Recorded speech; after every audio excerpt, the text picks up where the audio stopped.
12వ జాతీయ చేనేత దినోత్సవాన్ని సందర్భాన్ని పురస్కరించుకొని సభావేదికను అలంకరించిన మన మంత్రివర్యులు సత్యకుమార్ యాదవ్ గారికి మరియు చిలకం మధుసూదన్ రెడ్డి గారికి మరియు నా సోదరి అరుణ గారికి, నగేష్ గారికి, తదితర ఈ వేదిక మీద కూర్చున్న తదితర నాయకులకందరికీ, అఫ్షల్ వారికి, ఇక్కడికి విచ్చేసిన విలేకరులు, మీడియా వారికి నా హృదయపూర్వక నమస్కారాలు. టైము తక్కువగా ఇచ్చిండారు అందరికీ, సో నేను కూడా ఆ తక్కువ టయాన్ని ఉపయోగించుకుంటాను.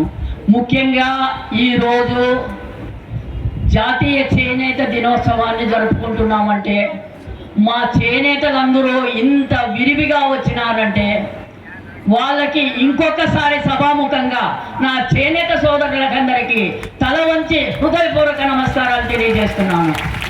ఎందుకంటే నా సోదరులు కన్నీళ్ళు, కష్టాలు కలగలుపుకొని జీవితాలు నడుపుతున్నారు. అయినా ఈరోజు కూటమి ద్వారా నేను చేనేత నేస్తామని 25,000 ఇస్తున్నందుకు చాలా సంతోషంగా వాళ్ళ మొహాలు వెళ్ళి విరిసినాయి. ఇంతకు మునుపు 200 యూనిట్లు, 500 యూనిట్లు చేనేతకు, 200 యూనిట్లు పవర్లూముకు 500 యూనిట్లు అంటూ వాళ్ళ జీవితాల్లో వెలుగులు నింపినందుకు కూడా సంతోషపడినారు. మా చేనేతలు చాలా అల్ప సంతోషులు. ఏ చిన్న మీరు పారితోషికం ఇచ్చినా చాలా సంతోషంగా స్వీకరిస్తారు, జీవితం అంతా రుణపడి ఉంటారు. ఇంతవరకు నా సోదరుడు ప్రసాద్ గారు చెప్పినట్లు, ఎమ్మెల్యే ప్రసాద్ గారు చెప్పినట్లు, ఇది నాకు ఊహ తెలిసినప్పటి నుంచి నా ధర్మారము తెలుగుదేశానికి పెట్టని కోట. ఎవ్వరు కూడా ఈ కోటను చెదిరించలేకపోయినారు, చెదరగొట్టలేకపోయినారు. మొన్న ఆ పెట్టని కోటలో ఉన్న మా చేనేత కార్మికులందరూ ఒక్క తాటికి మీద నిలబడి, ఈ ఊర్లో అంతకు ముందు చాలా భయానకమైన వాతావరణం ఉంది, ధైర్యంగా నేను ఓటు బలాలకు వేస్తానని చెప్పే అంత ధైర్యం కూడా లేని రోజుల్లో రాత్రి 2 గంటల వరకు బారులు తీరి సత్యకుమార్ యాదవ్ గారిని గెలిపించుకోవాలనే ఉద్దేశంతో ఓట్లేసి ధర్మారం ఓట్లతోనే గెలిపించినారు నా చేనేత కార్మికులు. వాళ్ళు ఎంతో వాళ్ళ కళ్ళలో ఆశ పెట్టుకున్నారు సత్యకుమార్ గారి పట్ల. ఆయన ఢిల్లీలో మన మోడీ గారి దగ్గర ఎంతో పరపతి ఉన్న వ్యక్తి, అక్కడ సెంట్రల్లో చాలా పరపతి ఉన్న వ్యక్తి మనకు వచ్చినాడు. అది మన బీసీ నాయకుడు. 50 సంవత్సరాలు మా బీసీ గేట్లు మూసివేసే పడి ఉన్నాయి. ఇన్నేళ్లకు బీసీ గేటు తెరిచిన ఘనత మా సత్యకుమార్ యాదవ్ గారికే దక్కింది. మా బీసీ గేట్లు తెరవబడినాయి. అందుకు మేము ఎల్లవేళలా మీ పట్ల కృతజ్ఞతాభావంతోనే ఉంటామండి.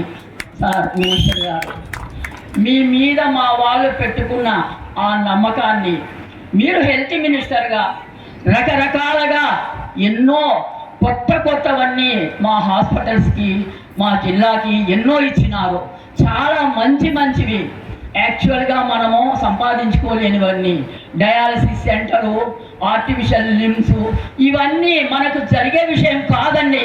ఆయన హెల్త్ మినిస్టర్ కాబట్టి తన నియోజకవర్గం మీద ఉండే ప్రేమతో ఇవన్నీ చేసినారనేది గుర్తుపెట్టుకోండి. మా కార్మికులు ఏమనుకుంటున్నారంటే మా చేనేతలకు ఏం చేస్తున్నారు ఈయన అనుకుంటున్నారు. ఇవన్నీ మనకి ఇచ్చినవే. మెడికల్ అండ్ హెల్త్లో జరుగుతున్న సదుపాయాలన్నీ మన కోసమే చేయబడినాయి. అంతేకాకుండా మన సత్యకుమార్ గారు ఇంతవరకు నగేష్ చెప్పినట్లు నాకు కొంత పరిచయమే. ఆయన ఎక్కడ తింటాడో తెలీదు, ఎక్కడ పండుకుంటాడో తెలీదు, ఏమి తింటాడో కూడా తెలీదు.